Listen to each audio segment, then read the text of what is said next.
Балалар ұлттық ойындарды білеміз ғой, иә? Тоқтар ойнап жүрміз. Кәне есімізге түсіріп айтайықшы ұлттық ойындарды.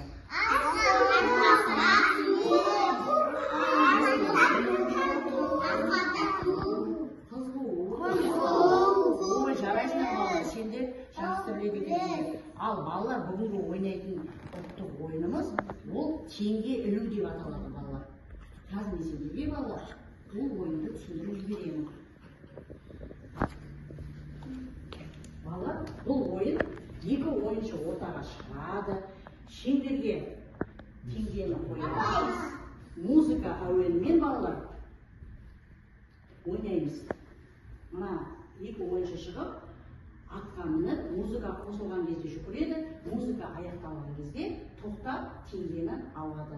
Қай бала теңгені бірінші алады, сол жеңімпаз атанады. Кәне, Ернұр мен Алина ортаға шығып, түсінікті болу үшін балалар ойынды ойнап жүреміз. Дайындаламыз.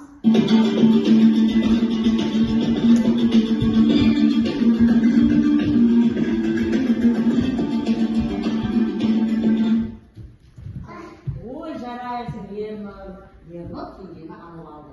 Келесі екі ойыншы шығамыз, еңілік пен Нұрбек шығады. Апай. Бәрі ойнаймыз. Апай, қоқасың қарай. Жүрдім. Кәне, дайындаламыз.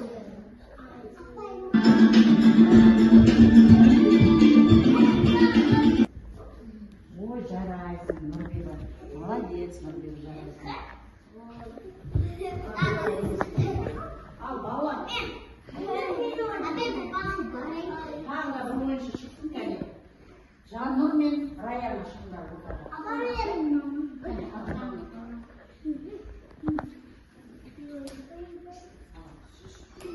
Теңгені ортаға қоямыз, кәне дайындаламыз.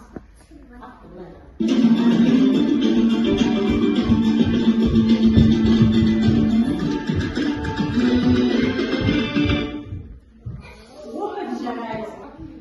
Сендер ойынды жақсы ойнадыңдар, иә? Ойын түсінікті болды ма, балалар сендерге? Кәне, есімізге түсірейікші, ойынның аты қалай аталады? Теңге ілу деп аталады, иә? Балалар, сендер жақсы ойнадыңдар. Ойынға жақсы ойнадыңдар. Сендерге рахмет.